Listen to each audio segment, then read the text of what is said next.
What is going on, guys? Today is May 7th. It's 2 o'clock right now. We're just getting our post-workout meal ready to go to the gym and our intra workout because we're hitting some back today, which is a big weak point for me. So I've been really trying to focus and lock in on back days. But if you guys are trying to bulk, I know it can be difficult to get a lot of food in. I never in my life thought that I would be pretty easily getting in 6 meals a day and 367 grams of protein between those 6 meals. And sure, sometimes do I struggle a bit? Yeah, but it's been fairly easy and I never thought I'd be able to do this. And a couple of things that have helped me along the way with that are one, waking up a lot earlier and getting that first meal in earlier. Because obviously, if you get that first meal in earlier, you have a lot more time to get the other meals in. Like if I wake up late, it makes things a living hell compared to if I wake up earlier and get that first meal in. Another thing I've been doing that's been helping a ton is drinking a fuck ton of water. That has been helping my digestion a ton, helping me to shit more frequently throughout the day, which in turn makes more room in my stomach and makes it a lot easier to eat my foods because I'm actually hungry for them, right? So I usually get in about 82 ounces of water before 1 o'clock, and then I get in about a gallon and a half total in the day. I notice a huge difference in my digestion, how frequently I go to shit and everything if I don't hit that gallon and a half. Another big one is eating clean foods. A lot of people, whenever they're bulking, they try to eat fast food and all this junk food and sweets and donuts and shit like that. But that's just fucking up your gut health and making things overall a lot worse. And I used to be just like that, and I would wonder why it was more difficult for me to get my meals in, and it was because my digestion was getting fucked up. So I was getting bloated, I was getting backed up, and I wasn't as hungry so that I could eat my actual meals, which would then cause me to then eat more junk food because they're more calorie dense, so it'd make it a bit easier. Then that would keep fucking my digestion up and just keep making it difficult. So eating clean foods is huge. And then taking probiotic is another great one to help your gut health as well. Because gut health is honestly just key in a growing phase, especially whenever you're having to eat all this food. Because if you're going to the bathroom frequently and digesting your foods well and not being bloated and stuff, it's actually pretty easy to get your meals in. But I'm going to be taking you guys along for a lot of my back day today, as long as it's not too packed or anything, just because I don't like inconveniencing people whenever it's super packed by recording and shit. And then the other thing we're going to be talking about is how to find happiness, because this is something that I struggled with a ton. Whenever I got out of the Marine Corps, I was extremely depressed. I was lost. I didn't know who the fuck I was as a person. I kind of developed this mentality of like, most of us are really just the same. We're just kind of NPCs, you know? Like, what makes me different than the guy walking down the street? Sure, maybe he likes a different movie or has a different favorite color, but at the end of the day, what separates me from him? Like, who am I? What makes me me?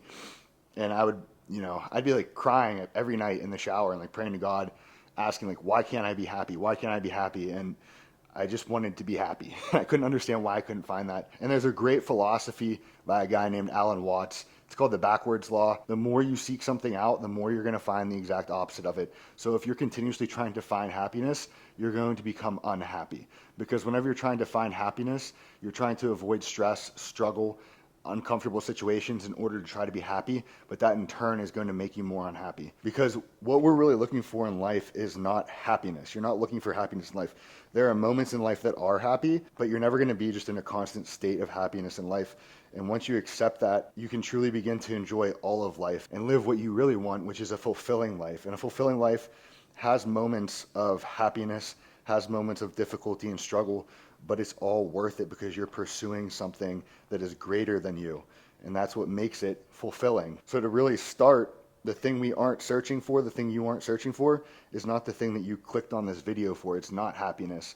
You're searching for fulfillment in life and greater purpose than just yourself. And through that, you will find moments of happiness, but more than happiness, you'll find fulfillment. Which fulfillment, I feel like, can be best described as a feeling of purpose, a feeling of doing something greater than just you. And I think that that really can be derived from providing value to other people and helping other people grow. But to start this journey of finding fulfillment, you need to have goals in life. You need to be ambitious. You have to be searching out things that you want to achieve in order to make yourself valuable. That way you can provide value to the people around you. And if you're wondering why I have my chicken and rice in this bowl and then another bowl right here, it's because this one's too tiny to mix the chicken and rice and get the chicken all throughout the rice, so it ends up just sitting on top. So I mix it in here and then I put it into this one. And one of the biggest problems is a lot of men are afraid of pursuing something greater than themselves, so they settle for a life that is balanced, still going out drinking on the weekend, still giving in to little pleasures in life and shit like that, and they end up living a life of quiet desperation, right? So they end up living this life where deep down they have this urge that they want to pursue something greater themselves. They have these goals and stuff in the back of their head that they go to bed thinking about, but they never actually pursue because they're too busy trying to live a balanced life and trying to seek out happiness through the avoidance of struggle and in the pursuit of comfort. And in reality, this is their fucking issue. This is why they aren't happy. It's because they're avoiding struggle. They're avoiding uncomfortable situations and adversity, which in turn is then leading to a life of adversity and struggle. But it's an internal struggle of being unhappy because they're not pursuing anything greater than themselves and they have no true purpose in life. Versus if they just accepted the struggle and adversity that came along with pursuing something greater than themselves, a greater goal, then the struggle and the adversity would then be worth it because it would have a purpose behind it. And this is what gives you the feeling of fulfillment because you're no longer chasing happiness, you're chasing something bigger than that, which along the way you're going to have moments of happiness, but there's also going to be times where you're feeling down, where you don't feel like it's worth it or you have self-doubt. But overall, those feelings are worth it because you're going for something bigger than you. And along the way, you begin to fall in love with the struggle and the adversity. So it's not even a bad thing anymore because now whenever you're going through it, and you've proved to yourself time and time again that you can get through it, you know you're going to come out on the other side feeling better about yourself because you know you're more capable of a man. And a man derives his value from how capable he is of overcoming challenges and adversity. So as you continue to go through those challenges and adversities and struggles, you're realizing how valuable you are. So now whenever you go through them, your mindset has shifted from it being something shitty and something sucky that you don't want to go through to a challenge, something that you want to go through. And you're like, bring it on, motherfucker. Bring it fucking on. Bring the struggle on. I'm going to get through that shit because I know I'm capable of it. And whenever I do get through it, I'm going to be a better version of myself. So if you're one of these guys that was just like me a couple of years ago and you find yourself asking yourself, why am I not happy? And you find yourself trying to find ways to be happy, you're not actually looking for happiness. You're looking for a purpose. You're looking for something that's bigger than you that you can pursue. That way you can build value within yourself so then you can provide value to others. And overall, by doing that, making the world a better place, even if you just bring value to one person or two people. Because then if you provide value to one or two people and they use it to get better, then they're going to make 2 or 3 people better. Those people are going to make 2 or 3 people better. And it's going to be spread. And because of you, now the world is becoming a better place now. And that is purpose. That is how you find purpose within the struggle. That is how you find purpose within setting goals for yourself, because the best way to motivate people, the best way to get others to pursue greatness is by doing it yourself and leading by example and showing them that they are capable and showing them how much better of a man you can become by achieving goals, by pursuing excellence, by becoming the best version of yourself. And that allows other people to see the benefits of doing that for themselves. And not only that, but to see that they are capable of doing it themselves, especially if you're someone that was once on the same level as them, similar income, similar upbringing and stuff. Because right, if a rich man that grew up middle class tries preaching to a dirt poor kid that he can get rich, he's not going to hear that message very clear. It needs to be a guy that grew up poor that became rich preaching to that poor man. But if you had similar upbringings or similar background and you became successful, then those that can relate to your background and saw you become successful are going to be able to see that it's possible for them as well because they're just like you were. So instead of asking yourself, how can I become happy? Start asking yourself, how can I grow as a man? How can I become better as a man? How can I improve myself? What kind of struggles and adversity can I go through in order to become better? And then this just kind of natural thing happens once you become successful and you better yourself. You start to want to spread that to other people because you know how you were before that time. You know how they feel. You know that it feels like it's not possible or that it's not an option or that there's no fix or whatever it may be. And you want to shine that light in the darkness for them to show them what it's like on the other side of struggle and adversity once you've gotten through that shit and became better, and that they can do this exact same thing and vastly improve their lives. And that is how you find happiness. It's through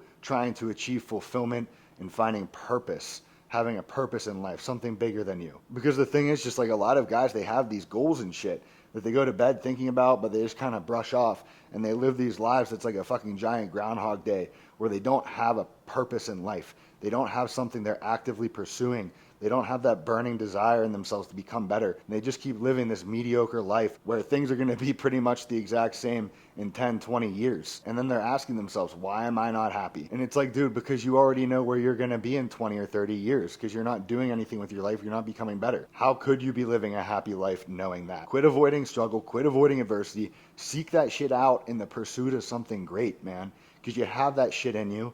You're capable of it, but you just need to take action and fucking go for it. I'm about ready to go to the gym, so I will see you guys there. So first thing we do for back are these unilateral straight arm pull downs. I do them unilaterally. A lot of people do them bilaterally, but I feel it a lot better in my lats, which I already have a weak back and have trouble connecting with it. So whenever you're doing something single arm, you can focus on each individual lat a bit more. And then also one thing I did want to note is my left lat is a bit weaker than my right side, so I always start with that one. So if you have muscle imbalances or anything like that, always start with the weaker side, and then only do as many reps that you got with the weaker side with the stronger side, you know, give or take 1 or 2 extra reps. That way you can allow that weaker side to catch up.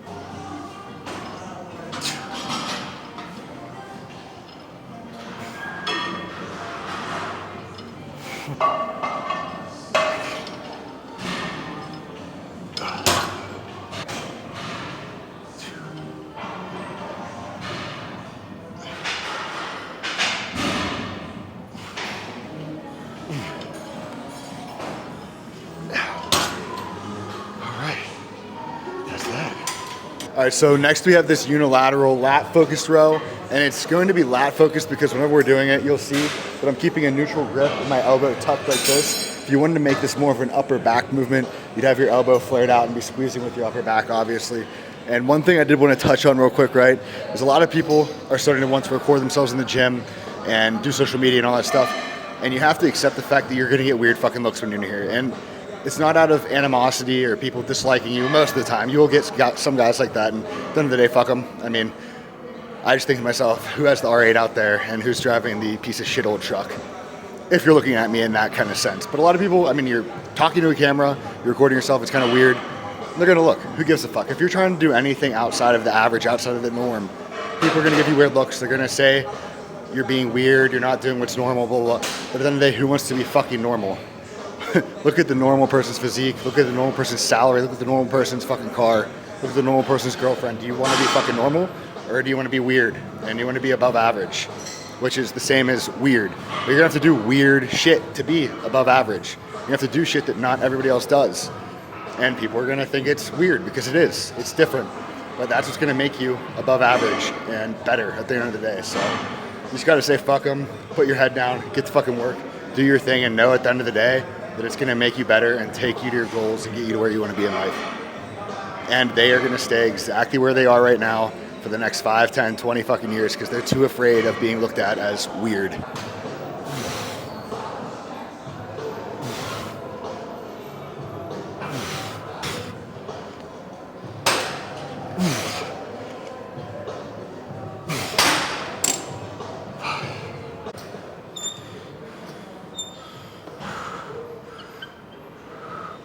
What you want?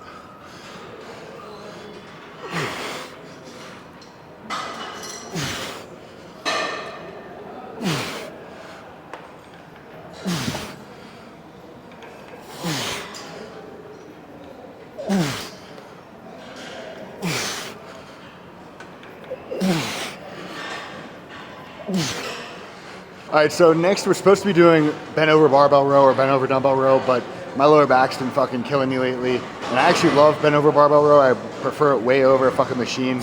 But there's no sense in fucking myself up more by trying to do it when I can just use this, get the same stimulus in my upper back, and let my lower back heal so then I can come back and do it. Because a lot of people, whenever they're supposed to do a certain movement and they have a little bit of pain or whatever, they'll say fuck it and not do the exercise. But a lot of times you can find a variation of that exercise that hits the same muscle groups that won't cause you any pain. So that's what we're doing here. We're doing this seated upper back row. I stand for some reason. It feels more stable to me. I don't really know. But we did this weight last week for 11 reps, and we're gonna see if we get 12.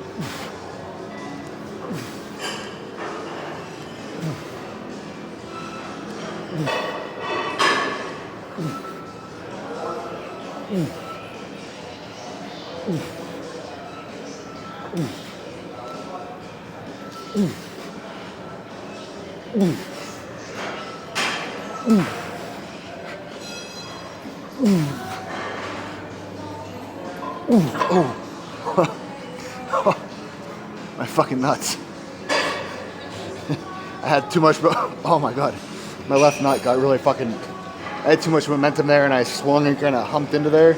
And my left nut is having that that lingering pain. Like I just got ball tapped.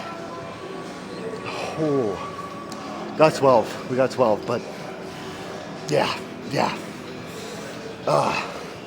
was unfortunate. All right. All right, guys, so it's about 9:30 right now. I am just getting ready to shower. Then I got to eat my last meal, do some client work, and then head to bed, hopefully by like 10:30 or 11. That way we can get a good night's rest, wake up, do cardio, and all that good shit. But one more thing I did want to touch on whenever it comes to happiness is not chasing material things, right? It's good to have a material thing that you want to get eventually, but along the way, you need to learn that the material thing isn't going to give you satisfaction in life. What you're going to end up doing by continuously trying to get happiness from material things is you're going to end up continuously in this cycle of needing new material stuff to make you feel happy. Because whenever you get this material thing, you get a little dopamine spike. That's the chemical in your brain that makes you feel happy.